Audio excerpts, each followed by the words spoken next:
right. Good morning, everyone. Just wanted to give just a moment, see if anybody else wants to hop on here before we get started. And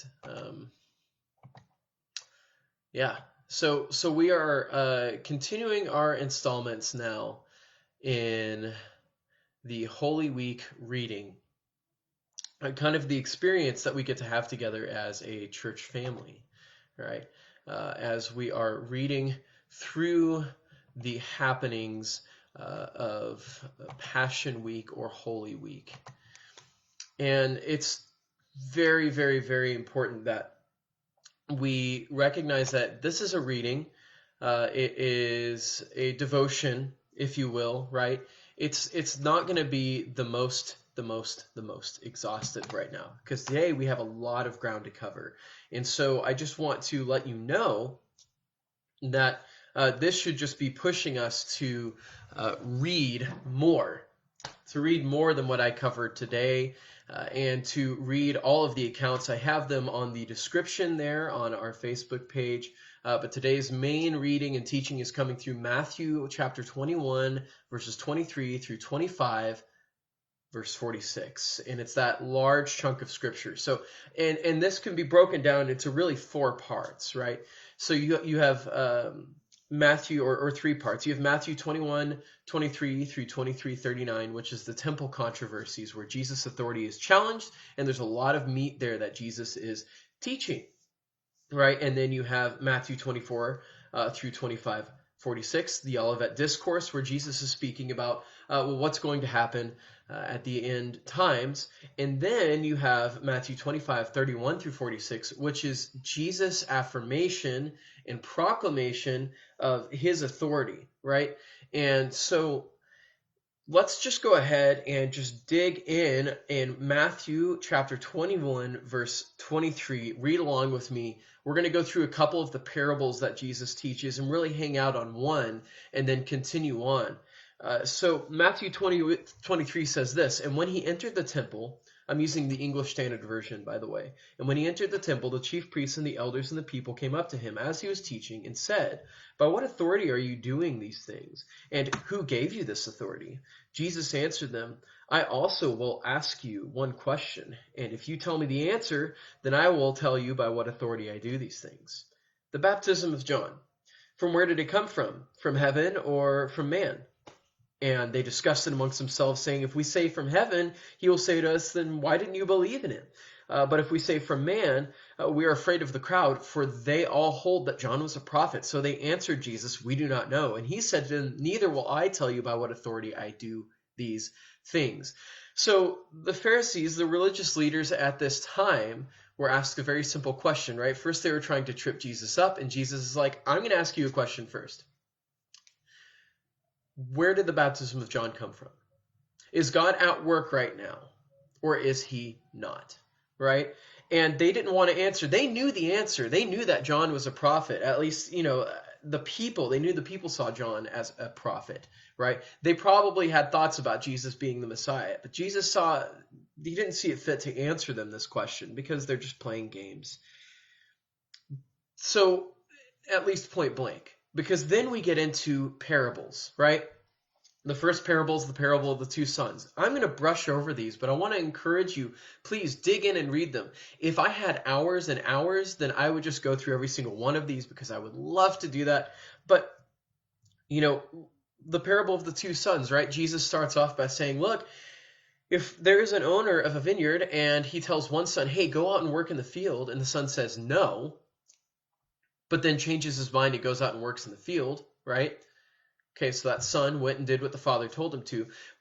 If the father went to another son and said, "Hey, I want you to do this thing," and that son said, "Yeah, sure, I'll be there," and never shows up, well, which one really did the will of the father? The one who changed his mind, right? And Jesus told the religious leaders at the time, look, the Pharisees, the tax collectors, the prostitutes, they're entering the kingdom of heaven before you are.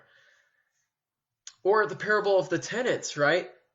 Another vineyard owner who went away for a long time and then sends messengers back to the vineyard, and each is killed and treated harshly. And so then he thinks, I'm going to send my son, and then they kill his son, and he burns down the vineyard and brings judgment upon those who were in charge over the vineyard, right? And so the messengers were to represent the prophets of Israel, and then now Jesus being the Son. Here's the parable that I want to camp out in, though, because I think it really summarizes what Jesus is saying here. It's the parable of the wedding feast. It's in Matthew chapter 22. So read with me in Matthew chapter 22, verse 1. And again, Jesus spoke to them in parables, saying, "The kingdom of heaven may be compared to a king who gave a wedding feast for his son and sent his servants to call those who were invited to the wedding feast, but they would not come. Again, he sent other servants, saying, 'Tell those who are invited, see, I have prepared my dinner, my oxen, my fat calves have been slaughtered, and everything is ready. Come to the wedding feast.' But they paid no attention and went off, one to his farm, another to his business, while the rest seized the servants, treated them shamefully, and killed them." Right? The king was angry, and he sent his troops and destroyed the murderers and burned the cities. And then he said to his servants, "The wedding feast is ready, but those invited were not worthy."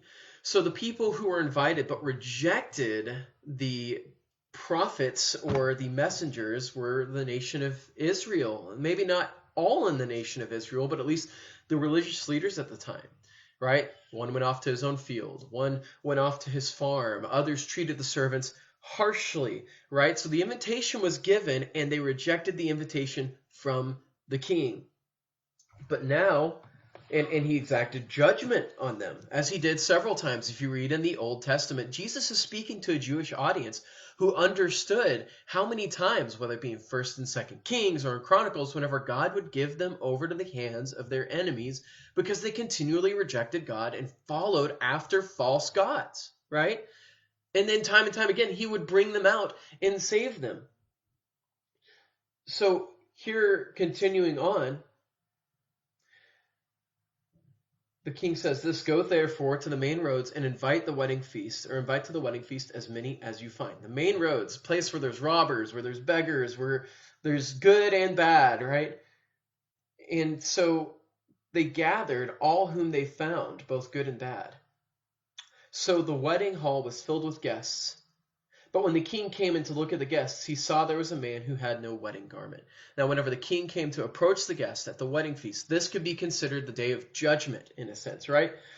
And the king, in all of his glory, comes and visits the wedding feast, right? It says this, "The king came in to look at the guests. He saw there was a man who had no wedding garment, and he said to him, 'Friend, how did you get in here without a wedding garment?' And he was speechless.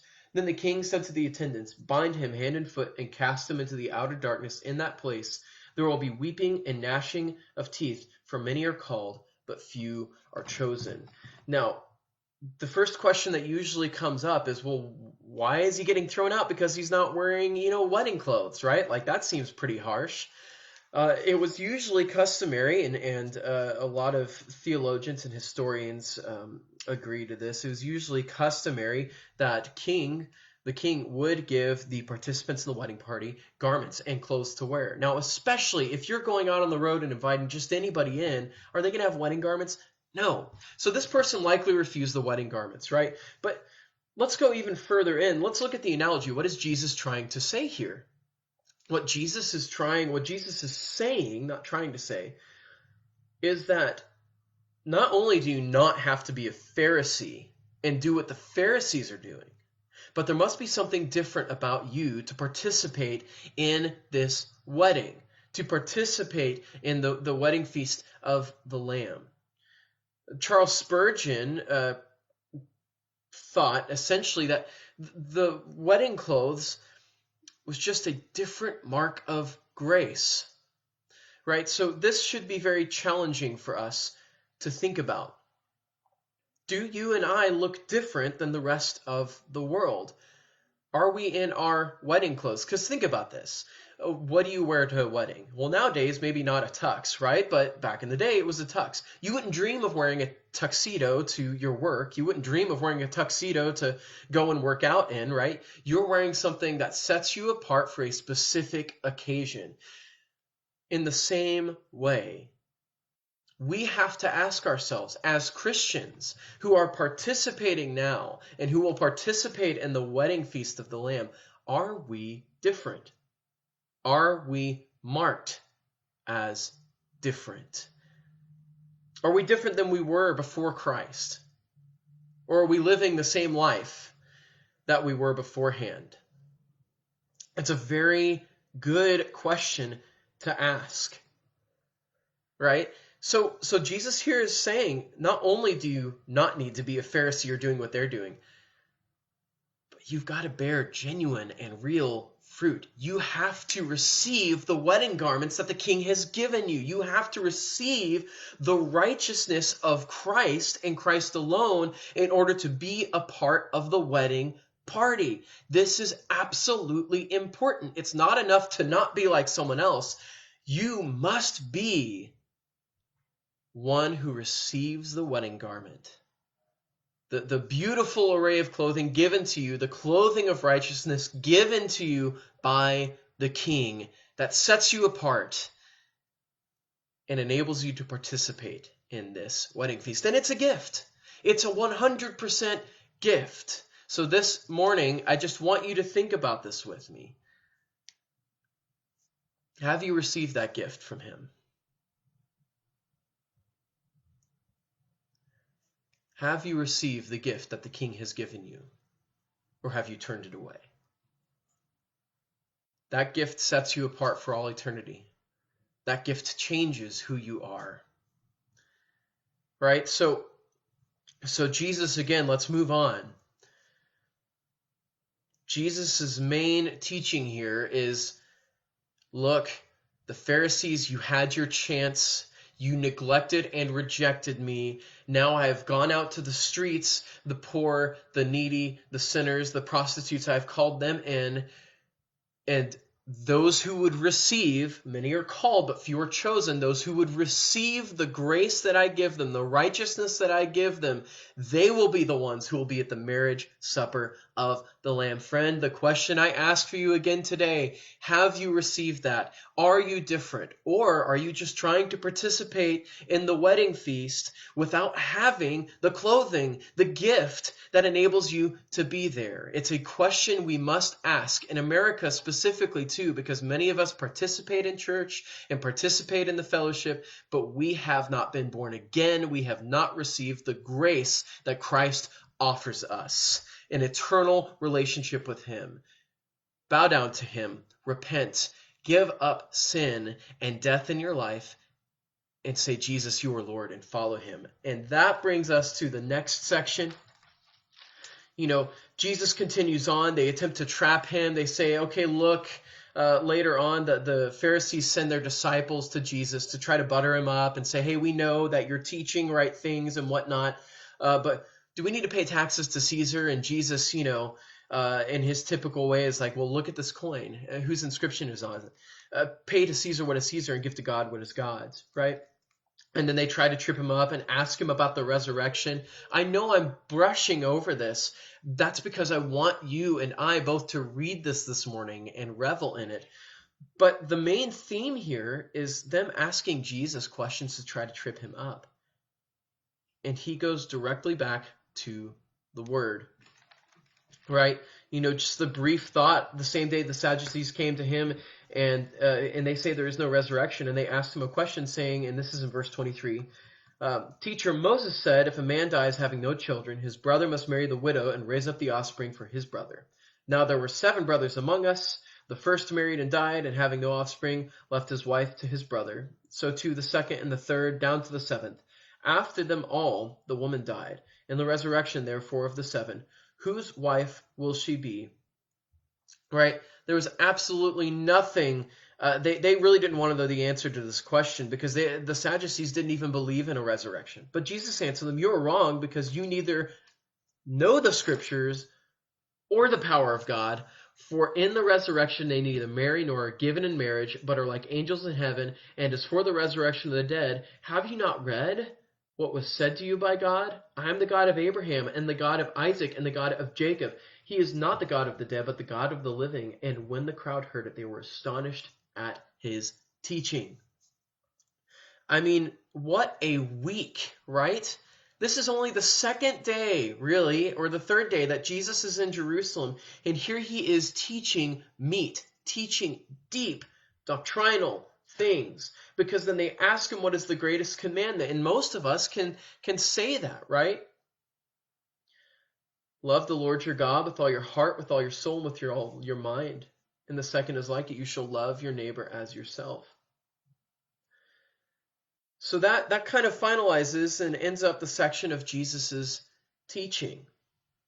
Dig into it this morning and enjoy it. And then Jesus continues on pronouncing judgment in Matthew 23, 7 woes to the scribes and the Pharisees. Right?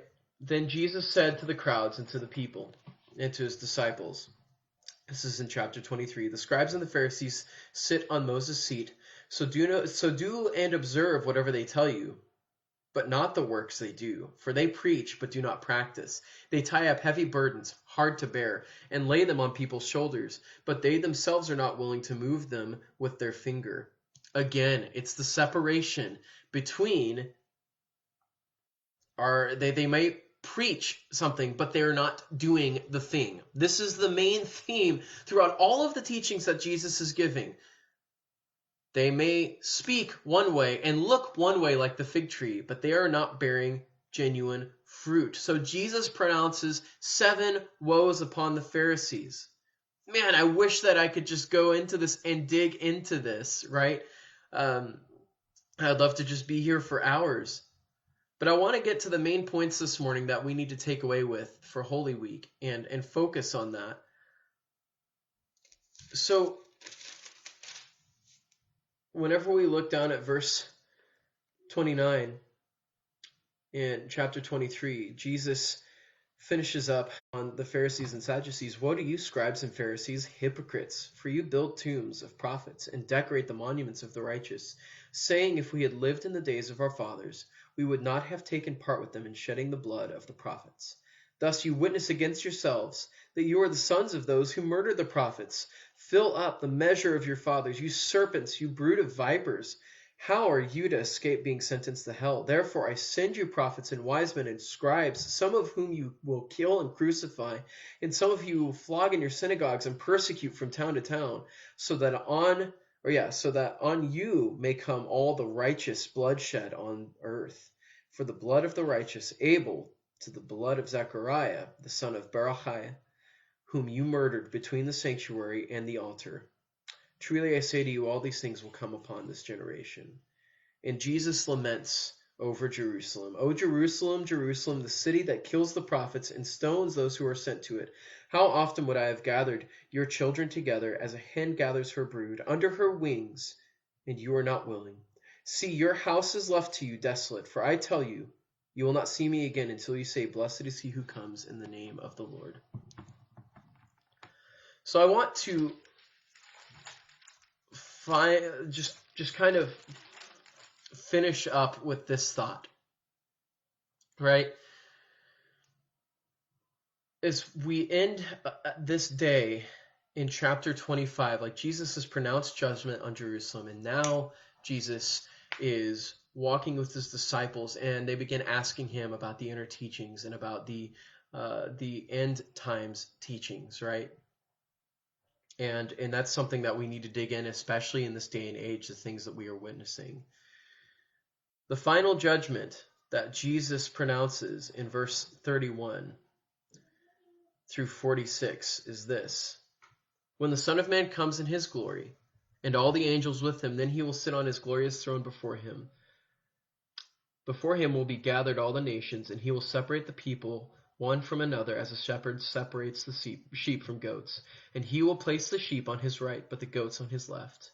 Then the king will say to those on his right, come, you who are blessed by my Father, inherit the kingdom prepared for you from the foundation of the world. For I was hungry, and you gave me food. I was thirsty, and you gave me drink. I was a stranger, and you welcomed me, and you came to me. Then the righteous will answer him, Lord, when did we see you hungry and feed you, or thirsty and give you drink? And when did we see you a stranger and welcome you, or naked and clothe you? And when did you see... And when did we see you sick or in prison and visit you? And the king will answer him, truly I say to you, as you did it to one of the least of these, my brothers, you did it to me. The teaching that Jesus gives on this day, as you are looking throughout the entire section of Scripture here, again, is the difference between being ready and bearing real fruit and not bearing fruit at all. So just a couple of points, really, that we need to focus on. Jesus continues driving the wedge between a tree that looks like it's bearing fruit and has none, and bearing real fruit. The wedding feast is one way to display this message. It's not enough to not be sinful like the Pharisees. You must also receive the gift of grace that Christ has given you.